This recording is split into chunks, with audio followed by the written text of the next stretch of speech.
Dr. Kary Mullis was awarded the Nobel Prize for his invention of the polymerase chain reaction, the PCR.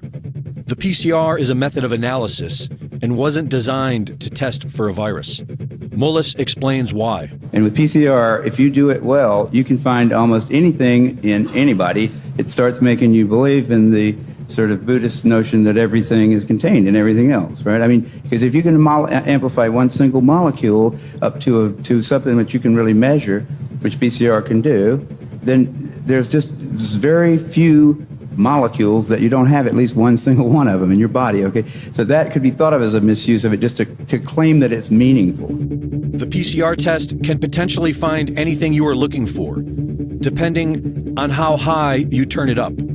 And this is exactly what has been done. The official protocol given for the PCR testing of COVID-19 created a floodgate of false positives to skew the results. They call it asymptomatic because it's a lie. These people don't have symptoms because they don't have COVID-19. They do it today because they've done it in the past and always gotten away with it. 30 years ago, Anthony Fauci, head of the NIH, made a name for himself by pushing for higher doses of the deadly drug AZT, an old cancer chemotherapy too dangerous for approval, onto AIDS patients. Kary Mullis was hired to measure HIV in people's blood samples with his PCR. He was working under the premise that HIV was the probable cause of AIDS. But when he went looking for the proof, he found there was none. They just made it up. What is that paper? Who do I go to for that? And I looked around, I asked a couple of virologists at that company, and they said, no, you don't have to reference. I said, I have to reference that because I don't know where that came from. How do I know that? And it turned out that nobody knew it. And I was getting really freaked about that. That's when I first started saying, they don't know. Nobody really knows.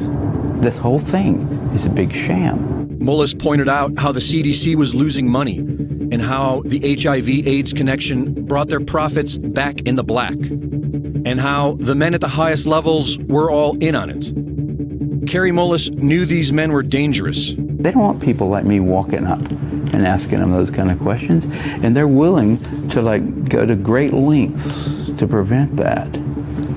They're out on a limb. I wouldn't want to be there with them. But he was still outspoken. When ABC's Nightline approached him about doing a documentary on his work, Mullis convinced them to cover the HIV debate after nearly a decade of ignoring it. In a 1994 interview with Celia Farber for Spin magazine, Kary Mullis expressed how he really wanted to expose Anthony Fauci and Robert Gallo.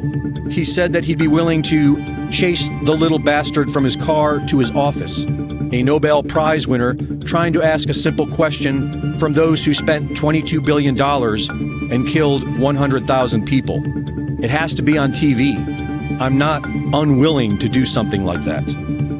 Unfortunately, not many people were listening back then. And on August 7th, 2019, just about 3 months before the first utterance of COVID-19, Kary Mullis, age 74, a Nobel Prize winner, inventor of the PCR test, a man who was once willing and eager to expose Anthony Fauci, quietly died of pneumonia.